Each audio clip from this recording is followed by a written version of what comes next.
Welcome to ஐரெக்ஷன் channel. எங்களோட videos உங்களுக்கு பிடிச்சிருந்ததுன்னா லைக் பண்ணுங்க, கமெண்ட் பண்ணுங்க, ஷேர் பண்ணுங்க. மறக்காம சப்ஸ்கிரைப் பண்ணுங்க. ஓகே, இப்போ என்ன வீடியோ பார்க்க போறோம்னா தமிழ் ஃபேக்ட் சேனல் தான் பார்க்க போறோம். ரீசெண்டா போட்ட வீடியோ தான் பார்க்க போறோம். பார்க்கலாமா? ஓகே. பொதுவா சூப்பர் ஸ்டார் படத்துக்கு FTFS டிக்கெட் வாங்கிட்டாலே வாழ்க்கையில ஏதோ பெருசா சாதிச்ச மாதிரி ஒரு ஃபீல் கிடைக்கும். அந்த அளவுக்கு எல்லா தியேட்டர்ஸுமே ஹவுஸ்ஃபுல்லா இருக்கும். ஏன் ஜெயிலர் படத்துல திருவிழா ரேஞ்சுக்கு கொண்டாடி அவரோட மார்க்கெட் இன்னும் பீக்ல தான் இருக்குன்றத அவரோட ஃபேன்ஸ் ப்ரூவ் பண்ணாங்க. அது எல்லாத்தையும் நான் ஓவர் நைட்ல காலி பண்ணி காட்டுறேன் பாருன்னு அப்பாவுக்கு அன்பு மகள் ஐஸ்வர்யா ரஜினிகாந்த் அவர்கள் பண்ண முரட்டுத்தனமான சம்பவம் தான் லால் சலாம். அந்த பக்கம் போகாத. அந்த பக்கம் லால் சலாம் ஓடுது. சொல்றத கேளு. நாங்கெல்லாம் மரதக்காரங்கடா. என்கிட்ட ஈரம் இருக்கு, வீரம் இருக்கு. நிக்க மாட்டேங்குது.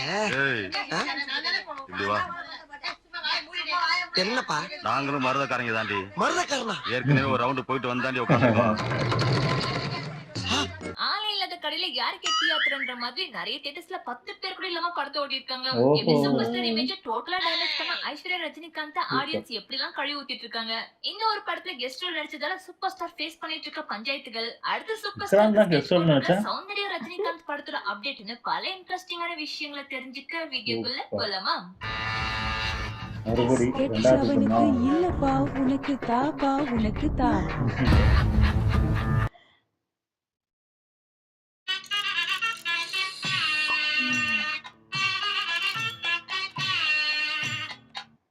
Hello, welcome to Tamil fact. எனக்கு சூப்பர் ஸ்டாராவே இருந்தாலும் அவர் தரமான படத்தை கொடுத்தாதான் சினிமால நிலைக்க விடுவோம், இல்லன்னா கலாய்ச்சி அனுப்பி விட்டுருவோம்னு அண்ணாத்த படம் வந்தப்பவே ஊரே 1 கோடி ட்ரோல் பண்ணி அவருக்கு ஒரு சாம்பிள் காட்டி விட்டாங்க. எனக்கு கொடுக்க சொன்ன எல்லா உலகமும் செல்வமும் என் தங்கச்சிக்கு கொடுக்க சொல்லுங்க. இப்ப பாருங்க. Many months later.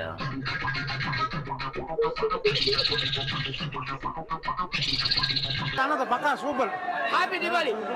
இவ்வளவு நேரம் சொன்னவங்க எல்லாருமே தூங்கி எந்திரிச்சு வந்தவங்க தான். ஒண்ணுமே இல்ல ப்ரோ. சிவாவை தயவு செஞ்சு படம் மட்டும் எடுக்க வேணாம் சொல்லுவாங்க. ஏன் சூப்பர் ஸ்டார் மார்க்கெட் இதுக்கப்புறம் கோவிந்தான்னு சொல்ற அளவுக்கு அண்ணாத்த படத்தை போட்டு அடியோ அடின்னு அடிச்சாங்க. சாருக்கு படத்தை பத்தின ஆடியன்ஸ் ரெஸ்பான்ஸ் தான் இந்த வீடியோல பார்க்க போறீங்க. கட்டாத்துல திருட போறேன். ஐயோ திருட போறேன். அண்ணாத்தைக்கா அட பாவி. ரொம்ப நாளுக்கு அப்புறம் பார்த்தோம். உஷாரான சூப்பர் ஸ்டார் ஆடியன்ஸோட எதிர்பார்ப்பை ஃபுல்ஃபில் பண்ற மாதிரி ஒரு ஸ்கிரிப்ட் சூஸ் பண்ணாரு. அவர் வயசுக்கு என்ன பண்ண முடியுமோ, அவரை வச்சு என்ன பண்ண முடியுமோ அதெல்லாம் நெல்சன் பண்ணி ஜெயிலர் படத்துல சூப்பர் ஸ்டார் மார்க்கெட்டை திரும்பவும் தூக்கி நிறுத்தினாரு. அண்ணா தாடியெல்லாம் மறக்க வைக்கிற மாதிரி அலப்பற கிளப்புறம் தலைவர் நரேந்திரோட ஒரு மாசான சாங்கியும் முன்கூட்டியே போட்டு விட்டு படத்துக்கு மவுஸ் ஏத்துனாங்க. ஸ்டில் இந்த சாங் ஏதாவது ஒரு வழியில ட்ரெண்டிங்ல தான் இருக்கு. ஹாய் गाइस, நான் உங்கள் ஜவா. என் தம்பி ஜெயிலர் படத்துல இருந்து ஒரு பாட்டு பாட போறான். பாடுறா. தலப்போலாம் பாருடா. தலப்போலாம் ஏலுடா. Thank you. Thank you. இப்படி ஒரு பக்கம் சரிஞ்ச கோட்டையை ஜெயிலர் படம் மூலமா முட்டை கொடுத்து தூக்கி நிறுத்தி ஒரு ஃபார்ம்ல இருக்கும்போது அதை தரமட்டமாக்கி அழகு பார்க்க வந்த படம் தான் லால் சலாம். எனக்கு இந்த படத்துல சூப்பர் ஸ்டார் கேமியோன்னு சொல்லியிருந்தாலும் படத்துல அவரோட போர்ஷன் மட்டுமே கிட்டத்தட்ட 50 நிமிஷத்துக்கு மேல. சொல்ல போனா விஷ்ணு விஷாலை விட படத்துல அவரோட டியூரேஷன் தான் ஜாஸ்தி. பேசாம இது சூப்பர் ஸ்டார் படம் சொல்லியிருந்தா கூட ரசிகர்கள் மூலமா ஓரளவுக்காவது கலெக்ஷன் பார்த்திருக்கலாம். அதை விட்டுட்டு சங்கீத் சப்ஜெக்ட கையில எடுத்து சும்மா இருந்தவங்க அவங்களே சூடாக்கி விட்டுட்டாங்க. லால் சலாம் படத்துல ஃபர்ஸ்ட் லுக்ல ஆரம்பிச்சு ரிலீஸுக்கு முன்னாடி நாள் வரைக்கும் எல்லா டைரக்ஷன்லயும் படத்துக்கு ஐஸ்வர்யா ப்ரமோஷன் பண்ணிருந்தாங்க.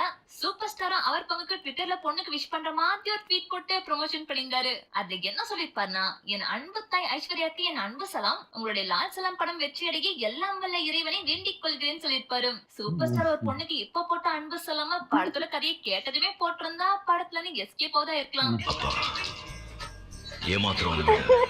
ஏமாறவன் தான் குற்றவாளி நீங்க அடிக்கடி சொல்லுவீங்க. இல்ல வேற யாராவது சின்ன யாரா போட்டிருந்தா கூட ஓரளவுக்கு படம் ஓடி இருக்கும்.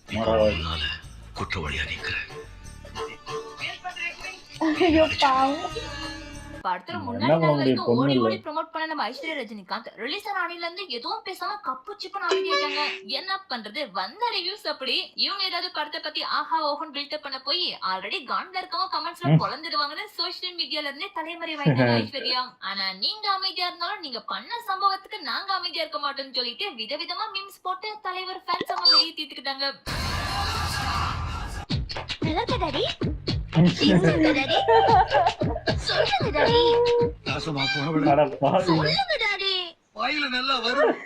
சொல்ல முடியல. 1000 தான் இருந்தாலும் போட்ட காசை எப்படியாவது எடுத்துடணும்னு நம்ம லைக்கா தான் மனசாச்சே இல்லாம டெய்லி ஒரு போஸ்ட் மூலமா போய் சொல்லி படத்தை ஓட்ட பாடுபட்டு இருக்காங்க.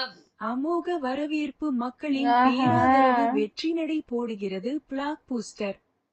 பழனிசாமி நாங்க வர்றோம்ப்பா. ஏன் எவ்வளவு பிட்டி இழத்தாப்பா அந்த காலையை தாங்க வாங்க.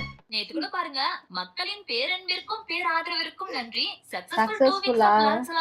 தேர்ட் வீக் டுடேன்னு கொஞ்சம் கூட கூச்சமே இல்லாம போய் சொல்லிருக்காங்க. இந்த படம் சொல்ல வந்த கருத்துலாம் ஓகே, ஆனா அதை கரெக்டா கன்வே பண்ணிருக்காங்களான்னு கேட்டா இல்ல.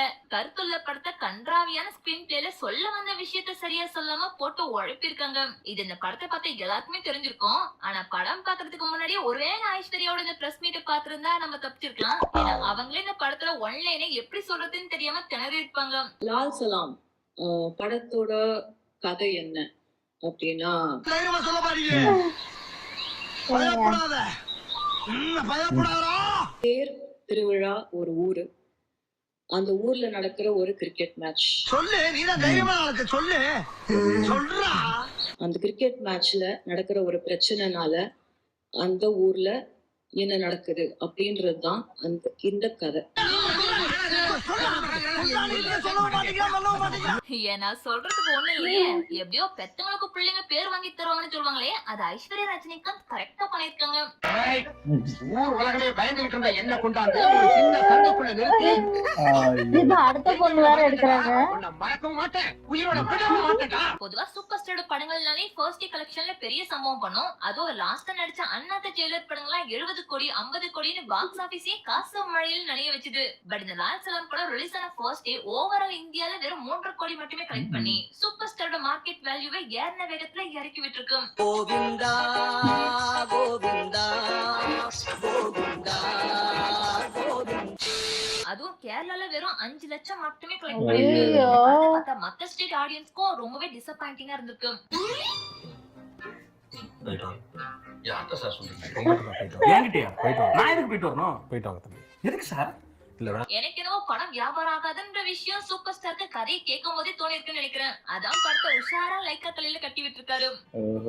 டபுள் டக்க நாராயணா பல்லே ஆலியா நீ வியாபாரமே ஆவாத ஓட்ட தக்காளி எல்லாம் வியாபாரம் தம்பி. படத்துல அப்பாவை நடிக்க வச்ச சூப்பர் ஸ்டார் படம்னு ஆடியன்ஸ் கொண்டாடுவாங்க. அண்ட் வருஷமா பிச்சுக்கிட்டு போகணும் மாஸ்டர் பிளான் பண்ண ஐஸ்வர்யா கொஞ்சம் கான்சென்ட்ரேட் பண்ணிருக்கலாம். ஒரு சிலருக்கு தண்ணியில கண்ட இருக்க மாதிரி சூப்பர் ஸ்டாருக்கு அவர் பொண்ணுங்க டைரக்ட் பண்ற படத்துல தான் கண்ட இருக்குன்னு நினைக்கிறேன். பிகாஸ் இது முத தடவை இல்ல. இந்த மாதிரி நிகழ்ச்சி இதுக்கு முன்னாடி நிறைய நடந்திருக்குது. ஆனா இதுதான் பிரச்சனை. ஆல்ரெடி கோச்சடையான் சௌந்தர்யன் படம் சூப்பர் ஸ்டாருக்கு பெரிய லெவல்ல இருந்துச்சு. அந்த படம் மோஷன் கிராபிக்ஸ்னால 10 வருஷத்துக்கு முன்னாடி 125 கோடி செலவு பண்ணி எடுத்தாங்க. பட் போட்ட காசுல பாதி கூட கலெக்ட் பண்ணாம வெறும் 42 கோடி மட்டுமே கலெக்ட் பண்ணி அட்டர் ஃபிளாப் ஆச்சு. அதுக்கப்புறமாவது சூப்பர் ஸ்டார் உஷாரா இருக்கணும். ஒரு கண்ணுல வேணா இன்னொரு கண்ணுல சுண்ணாம்பு வைக்க கூடாதுன்னு பெரிய பொண்ணுக்காக பரிதாபப்பட்டு பின் விளைவுகளை பத்தி கொஞ்சம் கூட யோசிக்காம இந்த படத்துல கால் எடுத்து வச்சுட்டாரு. இப்ப திரும்பவும் வேதனையா இருந்தாலும் ஜாலியா தான் இருக்குன்ற மைண்ட் செட்ல சின்ன பொண்ணு டைரக்டர் நடிக்க கமிட் ஆயிருக்காரு. எல்லாரையும் பாலக்காலத்துல கல்ல கட்டிதான் தள்ளுவாங்க. ஆனா அவங்களுக்கு இதை கட்டி தள்ளிட்டாங்களே. சூப்பர் ஸ்டாருக்கு கேமியோ ரோல்னு சொல்லிட்டு எக்ஸ்டெண்டட் கேமியோ ரோல் கொடுத்து வச்சிருந்தாங்க. அத பார்த்த தங்கச்சியும் அக்காக்கு போட்டியா அவங்க டைரக்ட் பண்ண போற படத்துல super star extended cameo role ஹீரோவாவது போட்டு விடுங்க. அது மிகவும் ஆபத்தான மிருகம். நீ போய் சொல்றியாம்லடா, நீ போய் சொல்றியாம்லடா. அவன் போய் சொல்றான், அவன் போய் சொல்றான். அதுவும் அந்த படத்துல ராகவா லாரன்ஸ் வில்லன் நடிக்க வைக்கிறாங்களாமா. அவரே பாவம் ஒண்ணு கண்ணே கண்ணு கருவேப்பிலை கொத்து மாதிரி பல ட்ரோல் சம்பவங்களுக்கு அப்புறம் இப்பதான் ஜிகர்தண்ட டபுள் எக்ஸ் படம் மூலமா அகைன் ஒரு ஃபார்முக்கு வந்திருக்காரு. அதை ஸ்பாயில் பண்ண பக்காவா ஒரு பிளான் போட்டு போல. லாரன்ஸ்க்கு ரொம்ப காலமாவே சூப்பர் ஸ்டார் கூட ஒரு சீன்லயாவது நடிச்சிடணும்னு ஆசை. அது இந்த படம் மூலமா ஃபுல்ஃபில் பண்ணிக்கலாம்னு சௌந்தர்யா ரஜினிகாந்தோட படத்துக்கு ஓகே சொல்லிருக்காரு. அது மட்டும் இல்லாம பயப்புல வேற யாரு நம்ம தலைவர் பொண்ணாச்சு, அது ஆசை ஏன் கிடைக்கணும்னு இந்த ரோலுக்கு ஓகே சொல்லிருக்காரு. பொதுவாவே லாரன்ஸ் கிட்ட சூப்பர் ஸ்டாரோட மேனரிசம் அதிகமாவே இருக்கும். அதனாலதான் என்னவோ மத்த டைரக்டர் சூப்பர் ஸ்டார் படத்துல லாரன்ஸ் நடிக்க வச்சதே இல்ல. அவளையே சந்திரமுகி டோலியே நம்ம லாரன்ஸ் சூப்பர் ஸ்டாரோட ஜெராக்ஸ் காப்பி மாதிரி ஆக்ட் பண்ணிருக்காருன்னு எல்லாரும் கலாய்ச்சி விட்டுருந்தாங்க. பட் ஜிகர்தண்ட டபுள் எக்ஸ்ல அவரோட மேனரிசம் முடிஞ்ச அளவுக்கு கண்ட்ரோல் பண்ணி லாரன்ஸோட ஆக்டிங் எப்படி இருக்குன்றத நமக்கு புரிய வச்சிருந்தாரு. பட் இந்த படத்துல சூப்பர் ஸ்டார் கூடவே நடிக்க போறதால அவரோட மேனரிசம்ல ரொம்பவே ஹோம்ஒர்க் பண்ணோம். இல்லன்னா ஆடியன்ஸ் எல்லாரும் சூப்பர் ஸ்டார் டபுள் ஆக்டர் நடிச்சிருக்காருன்னு சொல்லி படத்தை துவச்சு தொங்க விட்டுருவாங்க. இவங்க அக்கா தங்கச்சி போட்டியில சிக்கி தவிக்கிற சூப்பர் ஸ்டார் அவரே நினைச்சாலும் காப்பாத்த முடியாது. சரி சூப்பர் ஸ்டார் தான் பொண்ணுங்க என்ன பண்ணாலும் விட்டு கொடுக்காம சப்போர்ட் பண்றாருன்னு பார்த்தா அவர் ஒய்ஃப் தாய் பாசத்துல சூப்பர் ஸ்டாரையும் ஓவர்டேக் பண்ணிட்டாங்கன்னு தான் சொல்லணும். அப்படி உங்க படம் பார்த்த தியேட்டர்ல இன்டர்வல் அப்போ ஆடியன்ஸ் கிட்ட என்ன சொல்லிருக்காங்கன்னா, அதுல வேற இன்ட்ரோல லதா மேடம் மேலே வந்து பேசுறாங்க ரசிகர்கள்ட்ட.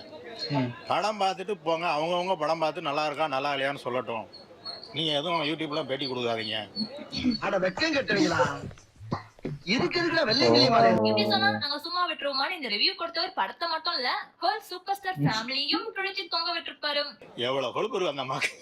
ஐயோ நம்ம பார்த்துட்டு பேசாம போனோமா? நம்ம ஒரு கிணத்துல விழுந்து ஒரு கிணறு கிடக்கு தம்பி, அந்த கிணத்துல நம்ம விழுறோம், இன்னும் பேக்ல வரோம், கிணறு கிடக்கு சொல்லக்கூடாது. எல்லாரும் வந்து விழுங்க. அந்த அம்மா ஐடியா பாருங்க. பொண்ணு படமா சொல்ற மாதிரி பொண்ணு வேற காசு கொடுத்து பாத்துருக்காரு. இல்ல அதுக்கு எக்ஸாம்பிள் பயங்கரமா இருக்கு. எவனாவது கிடைச்சா அவன் தலையில மலர மட்டும் இல்ல அரிசி மாவுல இருந்து ஆப்பா மாவு வரைக்கும் அரைக்கிறது.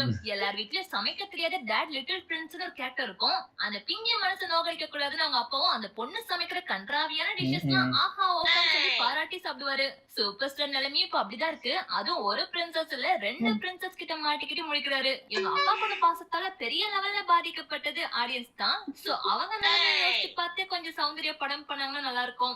ஓகே இதோட வீடியோ முடிச்சுக்கலாம். இது வரைக்கும் நீங்கள் தமிழ் ஃபேக்ட் சேனல் சப்ஸ்கிரைப் பண்ணலையா? அப்ப மறக்காம சப்ஸ்கிரைப் பண்ணுங்க. சூப்பர் நல்லா இருந்துச்சு. ஆனா எப்படிலாம் சொல்லியிருக்காங்க இதெல்லாம் தெரியாது. அவங்களோட ஒய்ஃப் இந்த மாதிரி அந்த இதுல தியேட்டர்ல சொன்னது இதெல்லாம் தெரியாது. அவர் வந்து இதான் ரிவ்யூலாம் நாங்க பார்க்கல. நாங்க கொஞ்சம் நிறைய பேர் ட்ரோல் பண்ணிட்டு இருந்தாங்க, கேள்விப்பட்டேன். கம்மியா தான் இதாச்சு.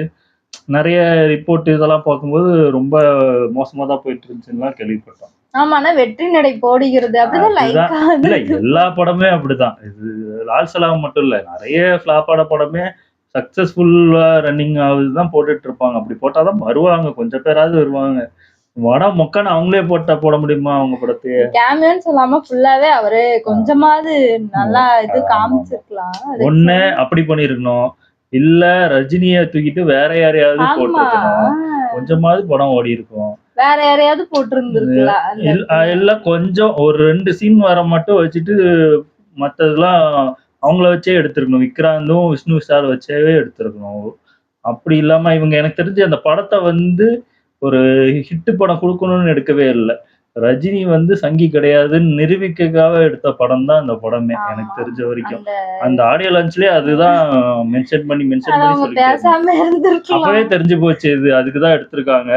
இவங்க படம் ஓடுறதுக்கு எடுக்கல, சும்மா ஏனதானு எடுப்போம் அப்படின்னு எடுத்த படம் தான் இது எனக்கு தெரிஞ்சு. இவங்க இது அதுவும் இல்லாம லதா அவங்க வந்து நீங்க எதுவும் சொல்லாதீங்க அவங்க சொல்லிக்கிட்டோம். இப்போ 2வது பொண்ணா அந்த பொண்ணு அது என்ன பண்ண போறாங்கன்னு தெரியல. பாவமாதான் இருக்கு ஒரு பார்த்தாலும் ஒரு பக்கம். அவதான் இப்பதான் ஓரளவுக்கு நல்லா டெவலப் ஆகி வந்தது. டேமேஜ் பண்ணி இதாச்சு, இப்ப நல்லா கீழே இறக்கி விட்டாங்க. அதான் எனக்கு தெரிஞ்சு அது ஒண்ணுமே பண்ண முடியாதுல்ல. அவங்க 2 பேருமே பொண்ணுங்க, முடியாதுன்னு சொல்லவே முடியாதுல்ல. அவங்க இப்போ அப்பா பெரிய ஆளு அதான் நம்ம படத்துக்குலாம் ஒத்துக்க மாட்டேங்கிறாருன்னு அப்படி நினைச்சுப்பாங்கல்ல. அதனால வேற வழி கிடையாது. இது ரஜினி இடத்துல யார் இருந்தாலும் ஒண்ணுமே பண்ணிதான் ஆகணும், ஒண்ணுமே பண்ண முடியாது. 2 பேரும் சேர்ந்து ஏதாவது நல்ல கதையா எடுக்கலாம், தனித்தனியா எடுக்கிறதுக்கு. அதான் இல்ல இவங்க ஐஸ்வர்யாவோட அந்த 3 படமே நல்ல படம் தான். ஆனா அது ஃபர்ஸ்ட் ஹாஃப் வரைக்கும் நல்லா இருக்கும், அந்த ஜாலியா அந்த அதுக்கப்புறம் தான் சைக்கோவா மாறுறதுதான் இந்த படத்தோட மோசமான இது. அது இல்லைன்னா இன்னும் அந்த 3 படம் நல்லாவே ஓடி இருக்கும், நல்லா இருந்துச்சு. ஓகே, எங்க வீடியோஸ் உங்களுக்கு பிடிச்சிருந்தா லைக் பண்ணுங்க, ஷேர் பண்ணுங்க, கமெண்ட் பண்ணுங்க, மறக்காம சப்ஸ்கிரைப் பண்ணுங்க. எல்லாருக்கும்